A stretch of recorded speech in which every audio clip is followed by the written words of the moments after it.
Itu dengan jelas dia mengatakan bahwa ini operatornya adalah Geng Solo yang dibiayai oleh Riza Khalid. Gitu, beliau udah mengatakan begitu.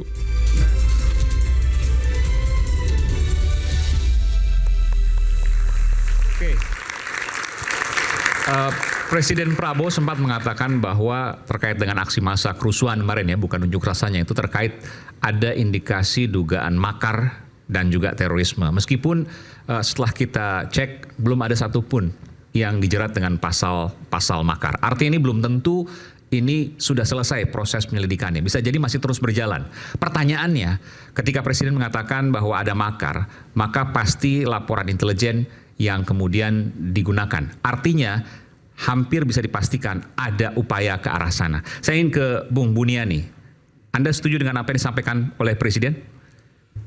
Iya, Presiden ada betulnya juga, karena kalau saya riset, karena tadi malam saya dikasih tahu sama Mbak Anggi itu jam 11 malam saya coba kumpulkan bahan, itu memang ada indikasi ke sana ya. Makar? Ada makar. Oke, siapa yang melakukan kalau makar? Saya mungkin lebih baik presentasi sedikit. Oke, silakan. Soal ada kemungkinan hal-hal yang terkait yang bisa terlibat di dalam kerusuhan kemarin sebetulnya, tapi nggak apa-apa ya. Silakan. Assalamualaikum warahmatullahi wabarakatuh. Waalaikumsalam warahmatullahi wabarakatuh. Makasih Mas Saiman sudah mengundang saya di sini. Makasih juga Mas Buniani.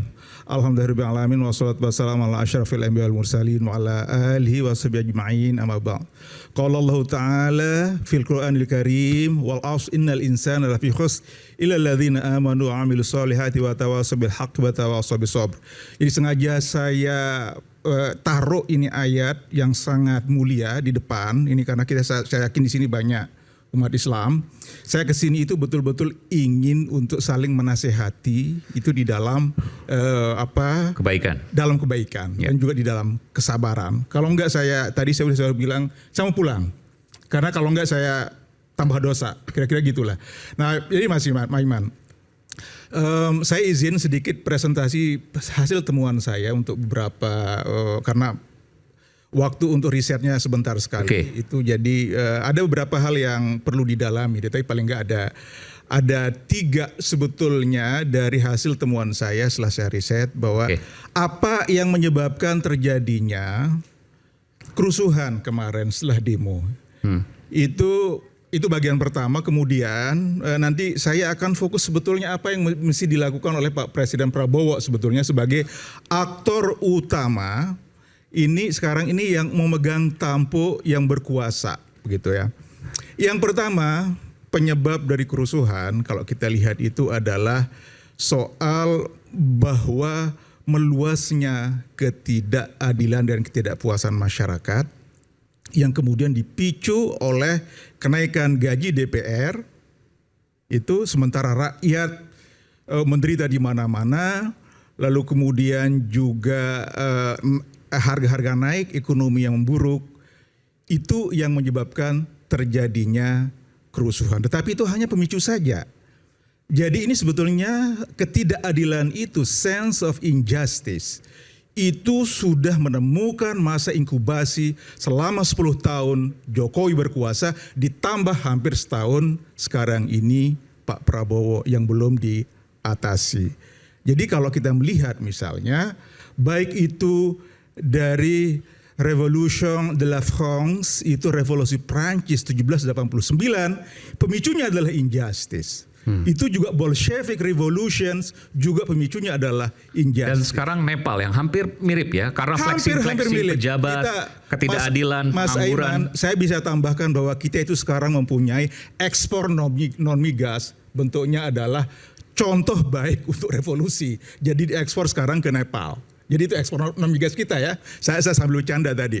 Nah jadi itu yang pertama, soal injustice. Yang kemudian kalau kita belajar dari sejarah, itu pemicunya selalu begitu. Saya sudah ngomong udah belasan tahun yang lalu, ngomong hal yang sama, tetapi mungkin karena tidak diomongin di media, tetapi nggak pernah lah jadi berita ataupun ini. Tetapi kalau dalam bentuk opini mungkin juga yang baca juga sedikit. Tapi saya sudah ngomong paling tidak. Nah, ini yang pertama, yang kemungkinan yang memicu terjadinya demo ricuh. Jadi kalau kita lihat sebetulnya kalau sekedar kemarin kawan-kawan kita di DPR itu ada yang flexing, kemudian ada yang joget-joget dan sebagainya, itu hanya pemicu saja. Itu pemantik saja. Lalu kemudian meledak menjadi kerusuhan.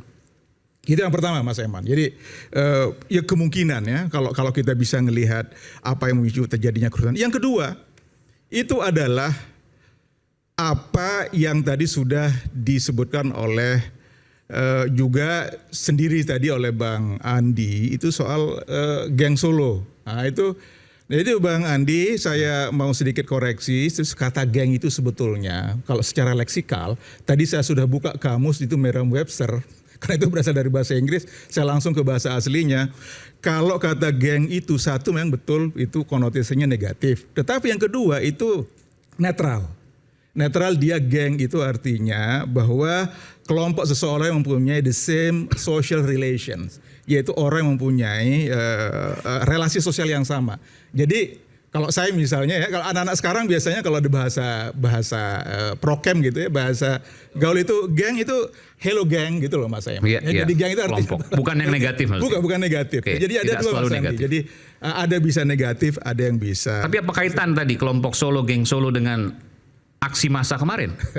Jadi ya ini Mas Iman, yang itu sebetulnya ada beberapa indikasi ke arah sana ya. Misalnya itu kalau kita membaca atau mendengarkan satu buktinya yaitu Pak Sri Rajasa, Chandra Rajasa ya. Itu dengan jelas dia mengatakan bahwa ini operatornya adalah geng Solo yang dibiayai oleh Riza Khalid. Gitu, beliau itu mengatakan begitu. Nah, meskipun kita misalnya saya kepingin mendengar sebetulnya apakah beliau itu mempunyai betul-betul data keras apa enggak gitu. Tetapi kita sudah mendengar, tapi saya yakin beliau itu adalah karena beliau adalah orang intelijen tentu enggak ngomong sembarangan juga. Itu satu. Yang kedua, saya membaca laporan Republika itu dia mewawancarai seorang sumber namanya Ahu, itu bukan nama sebenarnya, itu namanya disamarkan. Ahu itu mengatakan bahwa dia itu disewa, diberikan uang, dijemput di Jawa Barat, di kampungnya di Jawa Piru, dibawa ke sini.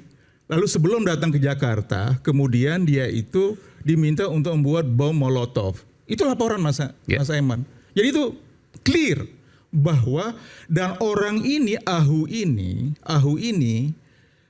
dulu pernah 2 kali melakukan demo. Satu mendukung Gibran, yang kedua mendukung Pak Jokowi. Nah, dengan kata lain bahwa yang merekrut Ahu adalah orangnya Jokowi, orangnya Gibran. Oke, jadi gimana? Ini Ahu adalah perusuh. Ahu adalah perusuh, salah satu perusuh. Betul, tetapi dia ini belum ditangkap berarti Ahu ya, belum ditangkap ya. Betul, dia orang yang ketinggalan. Dia orang yang ketinggalan. Dia dari Jawa Timur, Jawa Barat. Jawa Barat, oke. Dia kemudian datang ke gedung DPR, depan gedung DPR. Dia ketinggalan. Dia ketinggalan. Dia nggak bisa datang. Teman-temannya sudah ke tempatnya Pak Sahroni. Oh, oke, waktu penjarahan. Betul, waktu penjarahan dia ketinggalan yang nggak bisa datang ke sana. Dia bawa bom Molotov juga.